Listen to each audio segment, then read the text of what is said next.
आज के टाइम में इंग्लिश सिर्फ एक लैंग्वेज नहीं बल्कि उससे कुछ बढ़कर ही है। ऐसा नहीं कि इंग्लिश आपकी एबिलिटी या इंटेलिजेंसी को जज करती है, लेकिन फिर भी इंटरनेशनल लैंग्वेज होने की वजह से इसकी इम्पोर्टेंस अपने आप में ही बढ़ जाती है। गांव हो या शहर, आज हर कोई चाहता है कि वो अच्छी इंग्लिश बोले। अगर कोई इंसान आपसे कम इंटेलिजेंट है या कम टैलेंटेड है लेकिन इंग्लिश बोलना जानता है, तो दूसरों की नज़रों में आप ज़्यादा टैलेंटेड दिखाई देता है। मुझे पता है कि ये सही नहीं, लेकिन आज की ये कड़वी सच्चाई है। स्कूल चाहे गवर्नमेंट हो या प्राइवेट, इंग्लिश तो सभी को पढ़ाई जाती है, लेकिन फिर भी गवर्नमेंट स्कूल से पढ़े बच्चे इस मामले में थोड़ा पीछे रह जाते हैं। इसका रीज़न सिंपल सा है, सही माहौल ना मिल पाना। इन्वायरमेंट ज़रूरी होती है। ऐसा नहीं कि वो इंग्लिश बोल नहीं पाते, समझ नहीं पाते, ना ना, ऐसा नहीं है।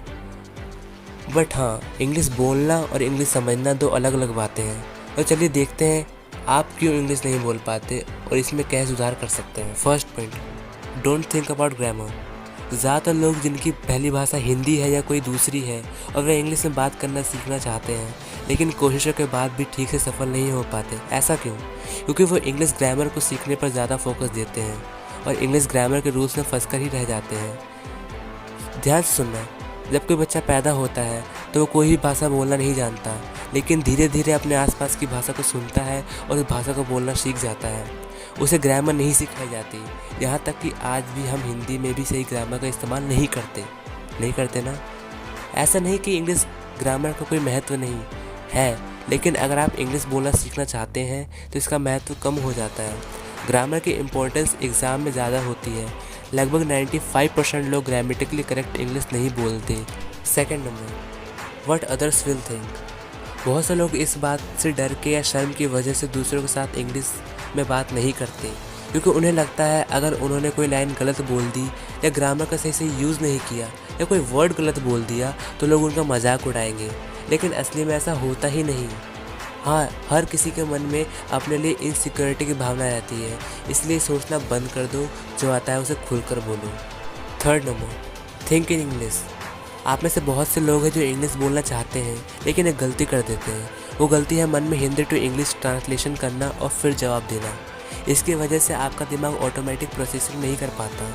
इसलिए मन में हिंदी के बजाय इंग्लिश में सोचना शुरू करो, फिर चाहे वो ग्रामेटिकली गलत ही क्यों ना हो।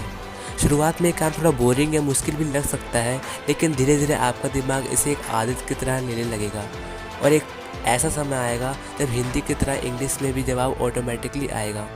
उदाहरण के तौर पर, जब कोई इंसान ड्राइविंग सीखता है तो शुरू में तो काफ़ी दिक्कत होती है और उसे इसमें काफ़ी ध्यान भी देना होता है, लेकिन एक समय ऐसा भी आता है कि जब आपका दिमाग ड्राइव करते वक्त नहीं होता, लेकिन फिर भी आप आसानी से ड्राइविंग करते रहते हैं, क्योंकि आपका दिमाग बिना किसी कॉन्शियस अटेंशन का भी ऑटोमेटिक प्रोसेसिंग करता रहता है। Got it? Number fourth, talk and talk. जितना हो सके इंग्लिश में बात करें। अगर आपको शर्म महसूस होती है तो आप उनसे भी बात कर सकते हैं जिन्हें इंग्लिश बिल्कुल नहीं आती।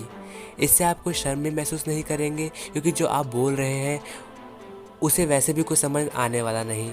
उसे लगेगा कि आप फराटेदार इंग्लिश बोल रहे हो।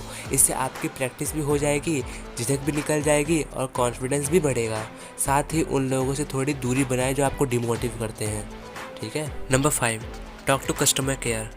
हाँ, ये एक फ़नी है लेकिन यूज़फुल आइडिया है। इस तरह के कस्टमर केयर के टोल फ्री नंबर की एक लिस्ट बना लो और उनसे इंग्लिश में बात करते रहो।